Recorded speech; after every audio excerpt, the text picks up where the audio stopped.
Tinseltown by Niall Boyce. Here's my thing about my line of work. My phone rings when everybody else's stops. Times like this. Late night, Christmas Eve.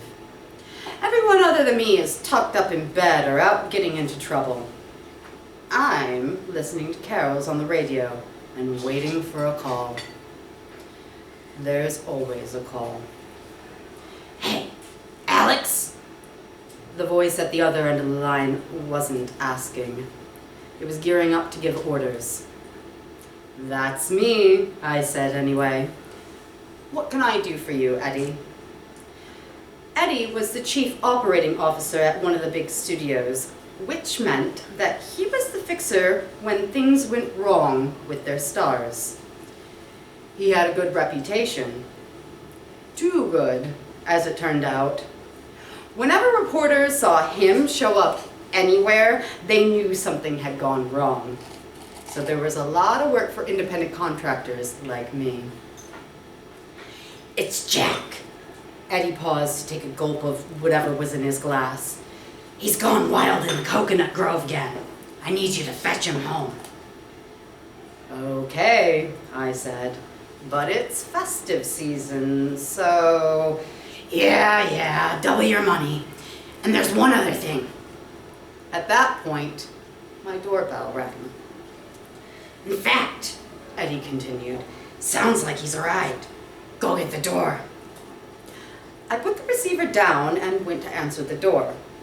I looked through my peephole, first out of habit. There was a stack of 2 large boxes standing outside, supported by a thin pair of arms and a spindly set of legs. I opened up.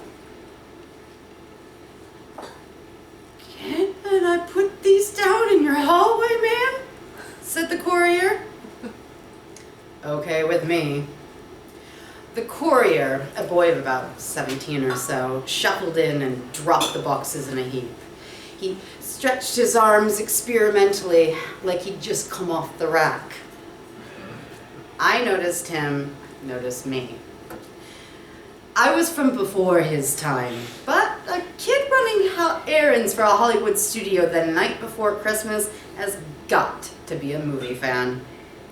His eyes widened as he figured it out. He looked around my tiny apartment as if to say, "If it's you, what are you doing here? Shouldn't you be in a big house on Somerset?" It's a long story. Stay there, I told him, and went back to the phone. I don't know your size, said Eddie. I guessed. The big red suit's for Jack. Hold on. What? Your disguises. Eddie was getting impatient. That's what's in the boxes. You gotta get Jack out of there without anyone noticing. Like last year. I knew where he was going. The year before, Jack Gillman, the leading man at Eddie's studio, had gotten into a brawl during a movie screening in Grownham's and had been knocked out cold.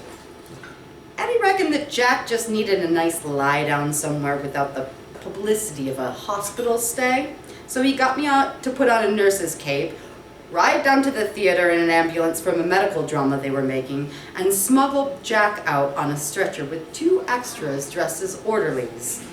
It went smooth as silk, and it stood to reason that he'd try the same thing again.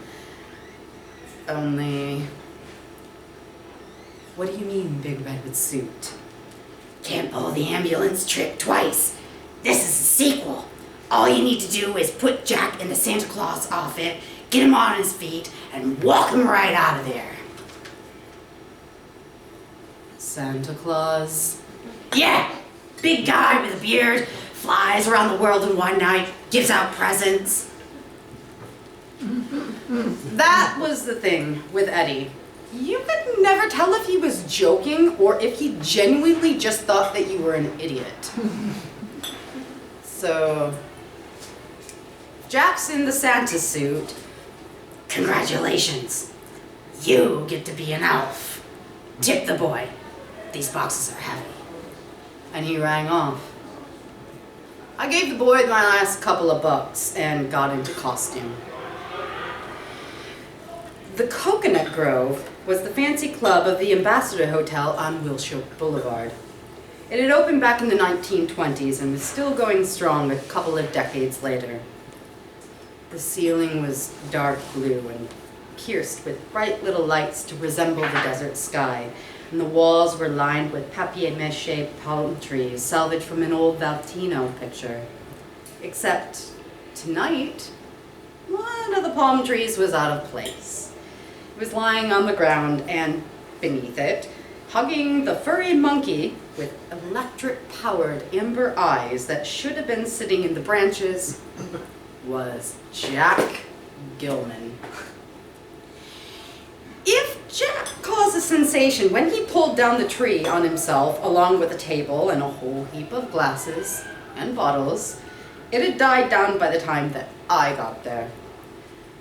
There was a mixture of stars in velvet dresses and tuxedos milling around and keeping a discreet distance, waiting for Gus Arnheim and his orchestra to come back.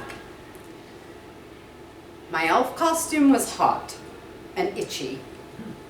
The temperature in LA rarely gets below 48 in December, even at night. This fabric smelled stale, like mildew. I wonder what picture it had been used for and for how long. Babes in Toyland. I looked down at Jack, who was peering at me through the palm trees. Your get-up, he continued. It's from Babes in Toyland. Stan Laurel.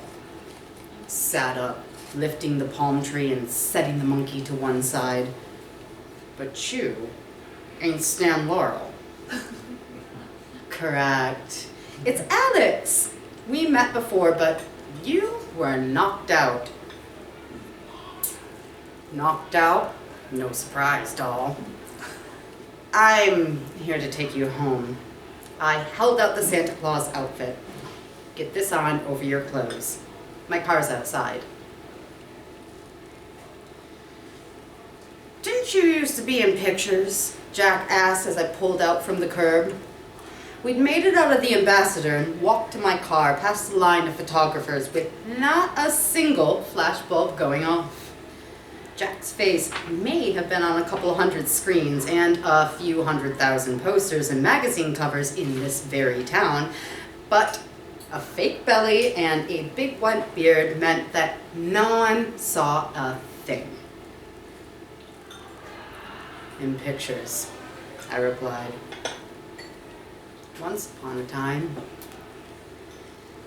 Jack wound down the window and let the breeze play over his beard.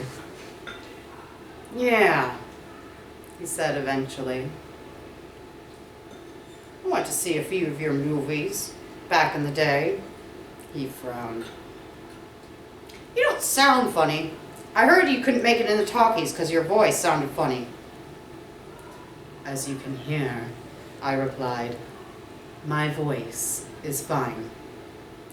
It's just my face that people got tired of. This business, he shook his head, it could end just like that. Jack was sobering up faster than I expected, but he didn't quite sober enough to successfully snap his fingers. I took the thought for the deed. It'll be over for me soon, he added. I got an ex-wife who hates me, an ex-ex-wife who hates me even more, a girlfriend who's sick of me, a couple of flops. Is it any wonder I drink?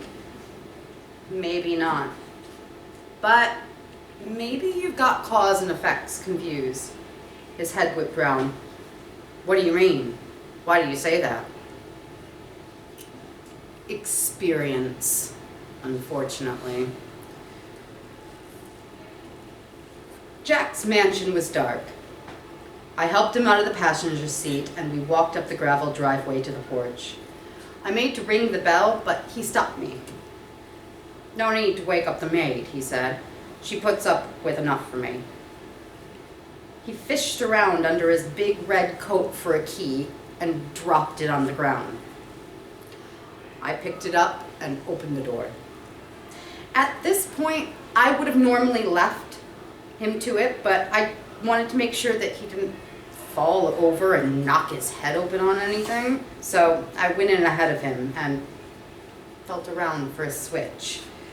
I hit it, and the grand entrance hall was flooded with light, playing on the wood paneling and the high ceiling, the grand staircase that swept up the back. I managed to light up the Christmas tree. Jack stood in front of it, his Santa hat and his beard dangling in one hand, just looking at the lights like he was hypnotized. His face was puffy. His eyes were bloodshot. There was a lot you could do with a camera to cover that up, I thought, but he was right. It wasn't going to work for much longer. And there was something about his expression.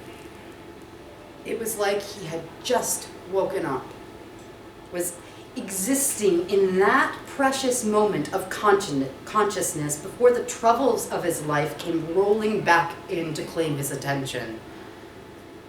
Maybe that time before he'd even come to town, before he'd been an actor even, when he was just a young boy who had glimpsed a bit of magic and decided he was going to try and hold on to it, to figure out how it worked,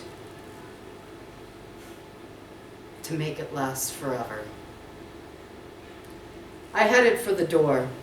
The movement caught his eye. He turned at me as if noticing me for the first time. "Hey," he said, "here's an idea. Why not stay? We could do Christmas together." I thought about it for a while. Say 10 seconds or so. Then I shook my head and walked. As I went back to my car, I remembered one of the carols that they had been playing on the radio just before Eddie had called this evening. The hopes and fears of all the years. All the years. Too many for me. Almost too many for Jack.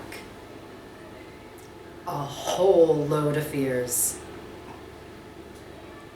And still, always, maybe, just a little hope, twinkling like the fairy lights. Not very substantial, not even real perhaps, but good to have around.